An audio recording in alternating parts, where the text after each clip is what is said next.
Welcome to my side hustle. Today we're going to go inside the PGA Tour Superstore to see if we can buy any used golf clubs that I can then flip online for a profit. The first club that I found today was this Titleist 915 5-wood. These regularly sell online from anywhere to $90 to $110. This one was $44.99, but it did have a dent in the head, so I'm definitely going to have to leave this one behind. The next club that I came across was this Ping G20 utility wedge for $44.99. I'm always looking for wedges because I do believe that they're the most common club that get left behind on golf courses. I should be able to flip that for about $90.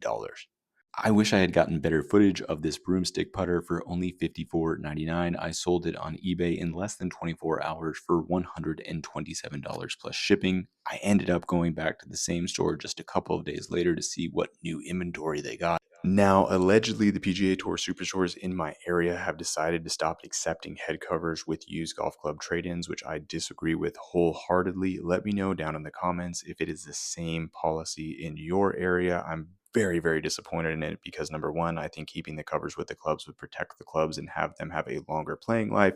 And number two, it does obviously add values to the club on the secondhand market. But please let me know what you think and if you're seeing this in your local PGA stores as well. I understand it's a headache to keep up with the head covers, but I think they should stay with the clubs. I almost picked up this TaylorMade Spider for just over $100. It's the Spider Black Tour series.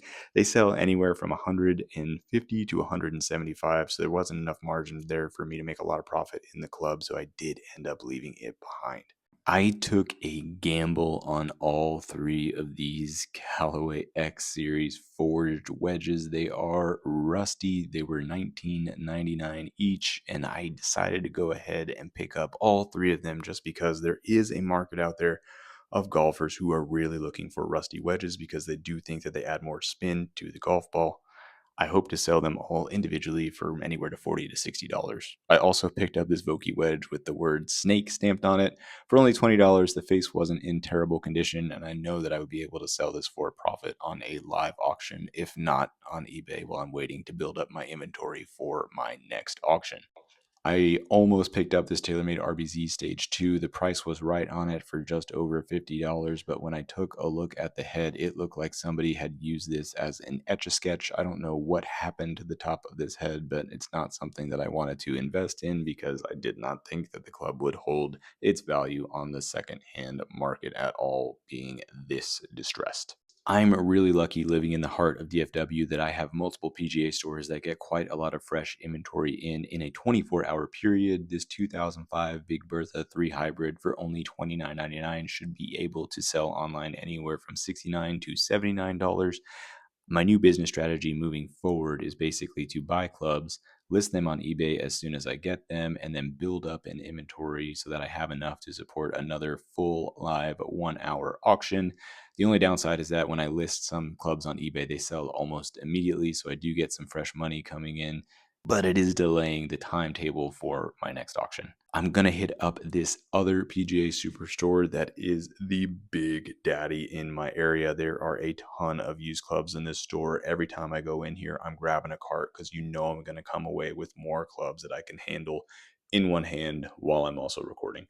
This Ping Raptor 2 Hybrid was in decent shape, but the real star of this club was the Adila VS prototype stiff flex shaft, which is easily worth double the $24.99 investment in the club. I was also really pleasantly surprised to find two of these Mizuno JPX Fly High hybrids. There was one 26 degree and one 29 degree, both in absolute mint condition for only $29.99 each. I scooped both of them up. I don't think either of them have been hit.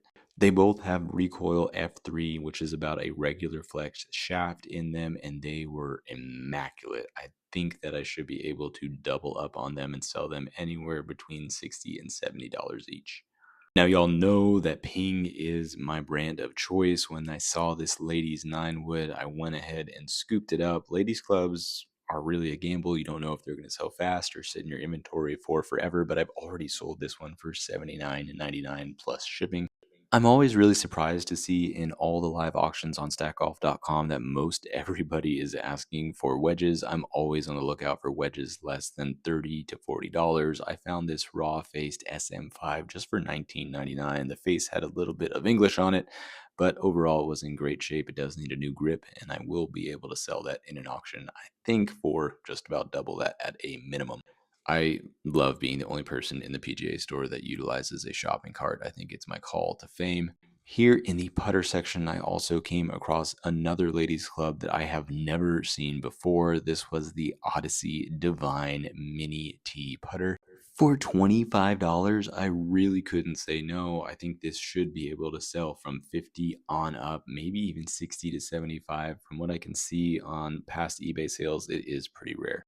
Back to the first PGA store for the third time this week, taking a look at inventory again. That spider putter that I almost bought the first time was still hanging out here, but I did find this additional spider putter that I already sold for $99.99. Somebody please let me know why these ghost putters are so popular and sell so quickly. This was $44.99 and I doubled it up in less than 24 hours. Going back to the Big Daddy store, sorry to give y'all whiplash, but this is the last stop for the week. It has been an incredible week, and I find some really great stuff here for the last stop of this sourcing week. Next video, I'm taking y'all on the road to Florida to see if we can find any used clubs there while we go on a little road trip. I did find this Ping O-Blade putter for $24.99. I don't think I'm going to double up on this unless there is a collector that's out there on eBay, or if somebody in a live auction format really wants to fight for it. It was too cool to pass up and in too good condition. I also fell in love with this PXG putter and really had it in my hands up until I got to the register and then chickened out on it. I just do not have any confidence in PXG's ability to hold value on the used market.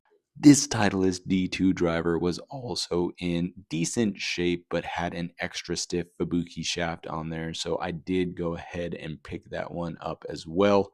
Always looking at good drivers that have the big boy shafts in there. And finally, the first iron set that I've seen in quite some time with enough margin to make a profit on. This was a set of Titleist AP1 712s, 5 iron, all the way through pitching wedge for just over $150. I'll easily be able to sell this for $240 to $250 because AP1s sell fast. Yo, it's been an incredible week of sourcing golf clubs. I have been on an absolute heater, hitting up just 2 PGA stores over and over again over the past week. I bought a ton of clubs, and I think it's just because there's a ton of people out there playing golf right now, trading in clubs, buying new stuff, and I'm trying to take full advantage of it. My current business strategy right now is to buy clubs, list them on eBay so they have an opportunity to sell right away. When I list them on eBay, they also go directly into my Flipwise app, which is the program that I'm utilizing for all of my taxes and documentation. And then if I don't sell them on eBay, I'm getting ready in about 2 weeks to have another live auction on stackedgolf.com. In between now and then, I also have a massive haul of kids clubs that I have not even dived into to start listing them on eBay yet. I plan to sell all of the kids clubs primarily on eBay.